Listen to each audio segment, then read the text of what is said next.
ప్రభాస్ హీరోగా నాగ్ అశ్విన్ దర్శకత్వంలో రూపొందిన కల్కి 2898 AD బాక్స్ ఆఫీస్ వద్ద ఘన విజయం సాధించడంతో పాటు సాంకేతికంగా సంగీత పరంగా కూడా కొత్త బెంచ్ మార్క్ను సెట్వించింది. ఈ విజయంలో ఒక ప్రధాన పాత్ర పోషించినది సంగీత దర్శకుడు సంతోష్ నారాయణన్. ఇంత పెద్ద ప్రాజెక్టుకు ఆయన ఎంపికపై ప్రారంభంలో కొంత అనుమానమే వ్యక్తమైంది. కానీ సినిమా రిలీజ్ అయ్యాక ఆ సంగీతం ప్రేక్షకుల్ని భవిష్యత్తులోనూ పురాణాల్లోనూ తీసుకెళ్లేలా చేసింది.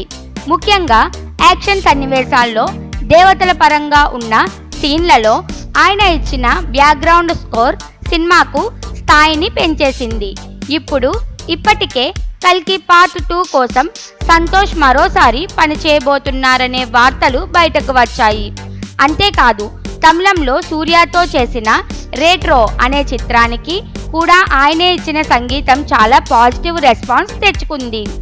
ఇటీవలి చెన్నై అవార్డు వేడుకలో సంతోష్ మాట్లాడుతూ కల్కి, రెట్రో రెండూ నా కెరియర్ బెస్ట్ ప్రాజెక్ట్స్ అని స్పష్టంగా చెప్పారు.